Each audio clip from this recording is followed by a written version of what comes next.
Famille des Restaurés, je vous salue au nom de Jésus. Je suis dans la joie de vous retrouver aujourd'hui. J'espère que vous allez bien. Moi, je me porte bien par la grâce de Dieu. Et je suis ravie de vous retrouver dans le cadre de l'interprétation des Proverbes. Aujourd'hui, nous prenons le 27e chapitre du livre de Proverbes et nous lisons le verset 7. Il est écrit ceci: celui qui est rassasié dédaigne le miel, mais pour l'affamé, même ce qui est amer paraît doux. C'est en même temps amusant, mais c'est la parole de Dieu et elle va nous apprendre beaucoup de choses. C'est-à-dire pour celui qui est affamé, ce qui est amer paraît doux. Pourquoi? En fait, ce n'est pas doux en réalité, c'est amer, mais ça paraît doux parce que la personne est affamée. Cependant, pour celui qui est rassasié, même le miel, il n'en a pas envie. Il voit le miel et il dit, bon ça va, c'est bon, je ne le prends pas. Pourquoi? Parce qu'il est rassasié. Mais quand on est affamé, on mange même ce qu'on n'aime pas. Est-ce qu'il vous est déjà arrivé de manger ce que vous n'aimez pas et vous l'avez très bien mangé, vous avez fini votre assiette, c'est parce que vous aviez faim. Mais vous n'avez pas aimé ce que vous avez mangé. Ça vous a paru doux alors que en réalité c'est amer. Pourquoi? C'est la faim. Ce texte est profond et aujourd'hui nous allons parler de 3 points. Le premier point, je vais dire à un frère, cher frère, que ta femme ne soit pas affamée. Que ta femme ne soit pas affamée. Vous savez, aujourd'hui, nous avons des couples chrétiens qui vivent dans l'adultère, dans l'hypocrisie. Des femmes qui vivent dans l'hypocrisie. Des femmes d'hommes de Dieu. Des couples chrétiens qui sont censés être de modèles pour nous. Pourquoi? Le problème, c'est la faim. Cher frère, si ta femme est affamée, elle ira voir ailleurs. Vous savez, notre Seigneur Jésus-Christ n'était pas marié. Quand vous êtes marié, vous avez des engagements, vous avez des droits, et vous avez des devoirs, vous avez des obligations, et vous avez des frères qui vont passer 40 jours de jeûne et de prière. Sa femme n'en était même pas informée, et elle n'est pas du tout d'accord avec ce qu'il fait. Mais il va dire, c'est une femme qui n'aime pas Dieu. C'est une femme qui ne veut pas me laisser grandir dans ma foi. Vous avez une femme qui est affamée. Il faut qu'il y ait un peu d'équilibre. C'est bon de servir le Seigneur. Nous devons servir le Seigneur, mais nous devons avoir de l'équilibre. Il faut qu'il y ait de l'équilibre dans nos couples. Sinon, nous aurons des femmes affamées. Lorsque vous passez 90% de votre temps à l'église, vous passez des nuits entières en train de prier et vous avez oublié que vous avez une femme qui attend de vous. Votre femme sera affamée. Et ne soyez pas étonnés qu'un jour, elle sorte avec votre chauffeur, qu'elle parte avec les cuisiniers. Ne soyez pas étonnés, la Bible dit clairement, le problème c'est la faim. Et nous sommes étonnés parfois de ces femmes. Et nous nous demandons, mais qu'est-ce qui s'est passé avec cette femme? Elle a pourtant un homme qui prend bien soin d'elle.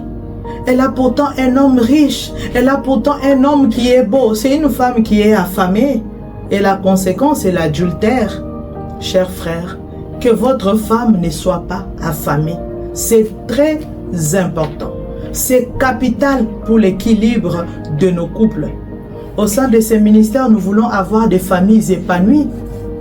Mais ce qu'il faut faire, c'est éviter la faim. Comble ta femme de belles paroles. Dis-lui qu'elle est belle.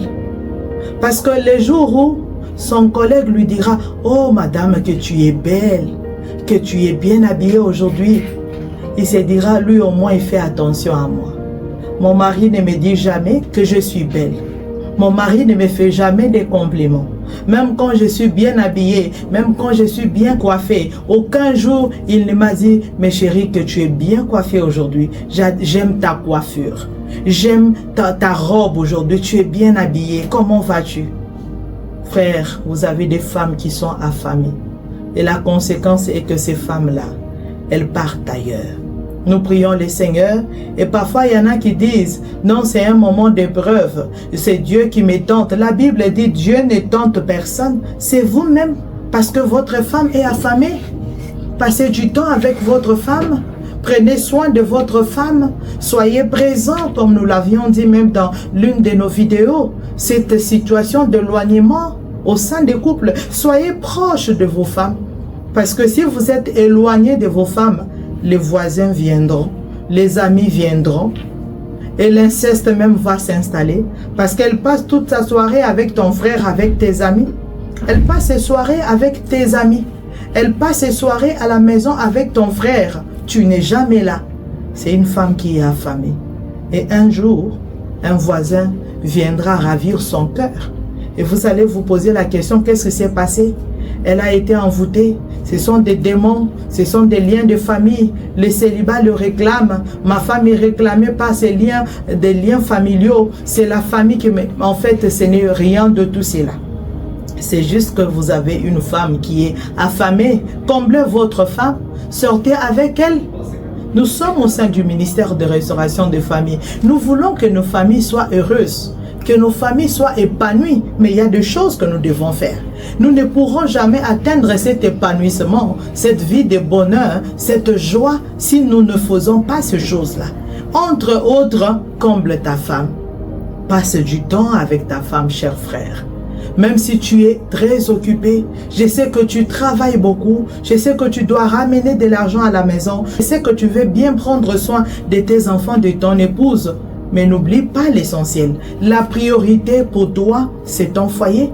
La priorité, c'est ta famille. Aujourd'hui, nous avons l'adultère, l'inceste. Pourquoi? Parce que nous avons des couples qui sont éloignés. Nous avons des hommes qui laissent leurs femmes affamées. Ils sont là en train de prier. Toute la nuit en train de prier. La journée en train de prier. Lundi, mardi, mercredi, jeudi, jusqu'à la fin de la semaine, toujours à l'église. Toutes ces soirées à l'église, ces matinées à l'église, tout le temps à l'église, en train de prêcher. Et la conséquence est l'adultère. Chers frères, comblez vos épouses de bonnes paroles. Si vous en avez le moyen, faites-leur des cadeaux. Achetez-leur tout ce que vous pouvez leur offrir. Cher frère, que ta femme soit comblée. Dis-lui qu'elle est belle. Dis-lui combien tu l'aimes. Dis-lui combien tu as la chance de la voir dans ta vie. Dis-lui combien elle compte pour toi. Dis-lui combien tu comptes sur elle. Dis-lui combien tu l'aimes, combien tu la chéris. Dis-lui combien elle est précieuse pour toi. Et un jour, même si un collègue vient tenter, elle se dira... Je suis déjà bien chez moi. Mon mari m'aime bien. Il n'a peut-être pas tous les biens du monde. Il n'est pas l'homme le plus riche du monde. Mais je suis à l'aise. Et je ne veux pas détruire mon mari à cause de cette relation passagère. Je ne veux pas détruire mon mariage à cause de cet ami, de ses collègues. Mais lorsque nous avons des femmes affamées et que les autres commencent à envoyer des messages, les petits messages, chers frères, parfois, ce n'est rien de grave. Hein? C'est juste des petits messages. Bonjour madame, comment ça va? Bonsoir madame, comment as-tu passé ta journée? J'ai remarqué ta coiffure aujourd'hui, mais qui t'a bien coiffé comme ça? Oh, mais vraiment, ça c'est joli. Tu as des belles chaussures. Vraiment, j'ai vu ceci, c'est beau. Tu es bien maquillée aujourd'hui. C'est juste des petites paroles. Mais pourquoi pas, cher frère? Vous aussi qui avez marié votre épouse, c'est votre épouse. Pourquoi est-ce que ces choses-là ne doivent pas provenir de vous qui êtes son mari? Et elle sera comblée. Elle sera comblée. Et quand les voleurs viendront, quand les amis viendront, quand les collègues viendront pour tenter de ravir, de vous arracher son cœur ne partira pas vers un autre homme parce qu'elle est déjà comblée. Elle est rassasiée. La Bible dit, Proverbe dit, elle est rassasiée. Quand quelqu'un est rassasié et qu'il voit même le miel, il n'en goûte pas parce qu'il est déjà rassasié. Il n'est pas émerveillé par le miel. Mais quand quelqu'un est affamé, il va aller prendre, on va se poser la question, mais son mari est boss, son mari a beaucoup d'argent, il a beaucoup de voitures, il lui fait des cadeaux tout le temps, mais pourquoi est-ce qu'elle est allée ailleurs? C'est une femme qui est affamée. Deuxième point, chère sœur, que ton époux ne soit pas affamé. Chère sœur, si ton époux est affamé, il ira ailleurs. Et l'adultère va s'installer dans votre couple. Et si vous ne faites pas attention, vous finirez par perdre votre homme. Il partira parce qu'il est affamé. Aujourd'hui, les femmes, nous travaillons. Nous passons toutes nos journées au travail dans des bureaux. C'est très bien aujourd'hui. Le monde nous a ouvert toutes les portes. Travailler comme les hommes, c'est très bien. Mais n'oublions pas nos époux. N'oublions pas nos familles. N'oublions pas nos maisons. N'oublions pas nos cuisines. Quel jour as-tu fait les foufous pour ton mari? Ça a été quand la dernière fois que tu as préparé pour ton mari pour qu'il mange les plats préparés par sa chère épouse? Ça a été en quelle date? Peut-être que tu l'as même déjà oublié. Tellement que ça fait longtemps. Tu passes du temps à travailler. Tu es là en train de travailler et qui prend soin de ton mari pendant que toi tu es dans tes nombreuses missions de service partout dans le monde. Pendant que toi tu es au bureau en train de chercher de l'argent. Aujourd'hui c'est la parité. Tu laisses ta petite soeur. C'est elle qui prend soin de ton mari. C'est elle qui passe soirée avec ton mari. Elle est là, elle demande à son beau-frère comment il va, comment il a passé sa journée. Est-ce que tu as besoin de l'eau chaude? Je t'apporte ci, je t'apporte ça. Elle est là, elle prend soin des enfants. Et un jour, tu vas apprendre qu'il s'est passé de choses entre les deux là. Et tu diras qu'elle est méchante. Tu diras qu'il est méchant. Tu diras qu'ils ont été envoûtés. Mais c'est toi qui as laissé la place à l'ennemi. Parce que tu avais tout simplement un homme qui était affamé. Il a besoin de toi. Chère sœur, nos époux ont besoin de nous. Nous travaillons aujourd'hui, mais accordons-leur du temps. Donnons du temps à nos époux. Nous passons de journées entières au bureau. Le monsieur, il est là, il rentre du travail. Depuis 16 heures, il est là, tout seul. Tu n'es jamais à la maison. Tu arrives toujours à 22h, 23h. C'est toi qui es sur des dossiers urgents que tu dois déposer. Je dois obligatoirement déposer ce dossier le week-end. Je ne peux pas être en retard. Je dois le faire. C'est toi qui es sur tous les dossiers. Mais tu as un homme qui est affamé. Et certaines femmes se demandent, qu'est-ce qu'il est allé chercher auprès de cette femme-là? Regardez comment je suis belle. Regardez comment je m'exprime bien. Regarde-moi qui suis intellectuelle. Mais qu'est-ce qu'elle est allée chercher auprès d'une domestique? Qu'est-ce qu'elle est allée chercher avec notre bonne, avec la nounou? Vous avez une femme, un homme qui est affamé, chère sœur. Je vous réponds aujourd'hui. Vous qui voulez savoir pourquoi est-ce que votre homme vous trompe? Pourquoi est-ce qu'il est toujours infidèle? Pourquoi est-ce qu'il n'est jamais à la maison? Pourquoi est-ce que vous avez un homme qui est affamé? Alors, je ne suis pas ici en train de dire que c'est la raison principale ou c'est l'unique raison qui peut expliquer le déséquilibre, les problèmes conjugaux, l'unique problème qui peut expliquer l'adultère, loin de là.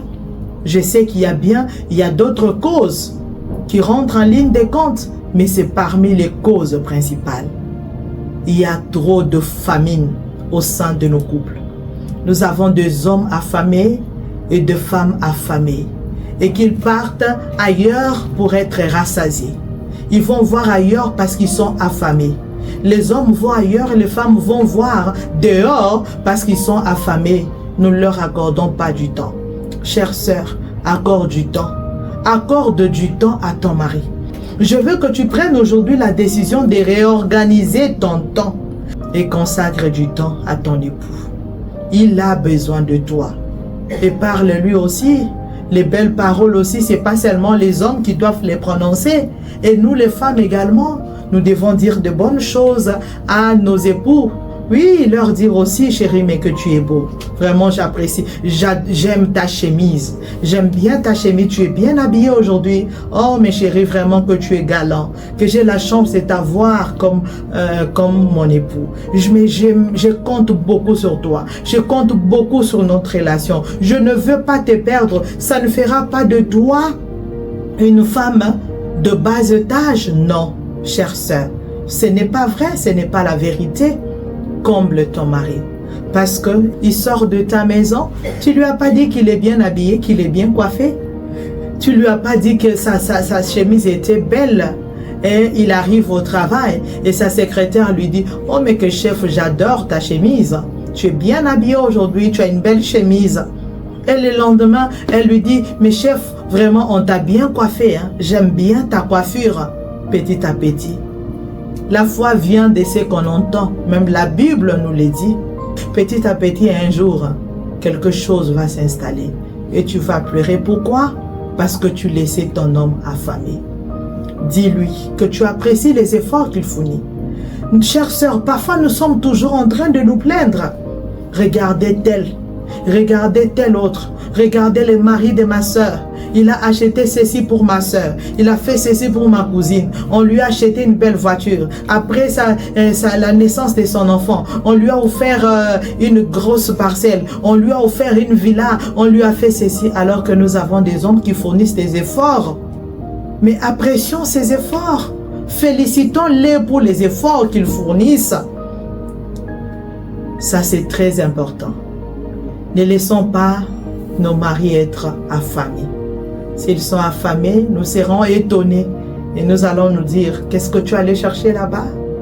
Regardez comment je suis belle. Tu es une femme instruite, tu es une femme intellectuelle. Tu es une femme belle, qu'est-ce que tu es allé chercher là-bas? Je te donne la réponse aujourd'hui. Il est allé voir ailleurs parce qu'il était affamé. Et le troisième point, chers parents, que tes enfants ne soient pas affamés. Je veux dire aux parents, aux mères qui m'écoutent, je veux dire aux pères qui m'écoutent, qui me suivent aujourd'hui. Si tu es tombé sur cette vidéo, je veux te parler, mon frère, ma soeur, tu as des enfants. Fais en sorte que tes enfants ne soient pas affamés. Je ne suis pas ici en train de parler seulement de la nourriture, hein? Oui. Mais je parle aussi, par exemple, de dire à ton enfant, oh ma fille, tu es belle. Moi, je veux être la première. Je veux être la première à dire à mon fils qu'il est beau. Je suis sa mère. C'est à moi de lui dire en premier, tu es beau. Et vous savez, même si d'autres personnes viendront par la suite lui dire, mais tu es laid, ça n'entrera plus. Ça n'entrera plus. Parce qu'il se dira, ma maman m'a déjà dit que je suis beau. Mon père m'a déjà dit que je suis beau. Vous savez ce qui se passe avec nos filles? Parfois, elles courent derrière des hommes qui ne les respectent même pas. Parce que ce sont de beaux parleurs. Elles écoutent ce qu'elles n'ont jamais écouté depuis qu'elles sont nées. Un homme qui lui dit, ma chérie, tu es belle. Et ça a été la première fois pour elle d'entendre ces paroles. Un homme lui dire qu'elle est belle. Et elle se laisse aller. Elle tombe enceinte. Elle avorte. Et il y en a qui ont même perdu la vie. Juste à cause de ces paroles. Parce que nous, leurs parents, nous leur avons pas dit qu'elles sont belles. Sois le premier, mon frère, ma soeur, à dire à ta fille qu'elle est belle. C'est très important. Ce que je vous dis est très important pour nos enfants. Dis-lui, ma chérie, tu es belle. Et les jours où elle va grandir, hein, un garçon lui dira dans la rue, tu es belle. Elle dira, oui, je le sais. Je sais que je suis belle. Ça ne m'étonne pas, puisque ma mère me l'a déjà dit. Puisque mon père me dit tout le temps que je suis belle. Ça ne vient pas de toi, je sais que je suis belle. Et ne se laissera pas aller juste à cause de ces paroles. Oui, moi j'ai appris à appeler mes enfants chéris. Et je le dis bien, je l'ai appris. Pourquoi? Parce que nous sommes des Africains. Ce sont des choses qui ne se disent pas. Nous, on ne nous a pas appelés chéris, mais moi je l'ai appris. Et j'appelle mes enfants chéris. C'est à moi, leur maman, de les appeler chéris. Et je trouve que c'est bien. Qu'ils s'habituent à cela. Qu'elles s'habituent à cela. Et je l'ai appris. J'aime bien appeler mes enfants chéris. Ma chérie, comment ça va? Mon chéri, comment ça va? Qu'ils ne partent pas écouter cela dehors. On dit que la faiblesse d'une femme, ce sont ses oreilles. Parce qu'une femme, quand elle écoute, un homme qui lui dit chaque fois, oh mais tu es belle quand je te vois, je suis éblouie par ta beauté, elle se laisse aller. Juste à cause de ces paroles-là. C'est tellement important pour nos enfants. Chers parents, vous qui m'écoutez, ne laissez pas vos enfants affamés. Ne laissons pas nos enfants affamés. Donnons-leur de bonnes choses. Sortons avec nos enfants. Quand vous avez des enfants qui sont affamés, il y a des femmes, des filles qui ont été engrossées juste parce que, et ils sont allés au restaurant ensemble. Il a acheté un petit plat de 5 $, un petit plat de 10 $. Elle s'est laissée aller et elle est tombée enceinte. Et il y en a qui ont abandonné leurs études. Il y en a qui ont détruit leur vie juste à cause du restaurant. Sortons avec nos enfants. Que ta fille ne découvre pas les restaurants à l'âge adulte avec un homme qui ne la mérite pas. Sois le premier à faire découvrir à ta fille, à ton garçon les restaurants. Sortez le week-end, allez-y ensemble, mangez ensemble, allez jouer ensemble, sortez ensemble, comblons nos enfants de belles paroles, comblons nos enfants de félicitations, comblons nos enfants, disons à nos enfants combien ils sont beaux, combien nous avons la chance de les avoir, combien nous sommes fiers d'eux.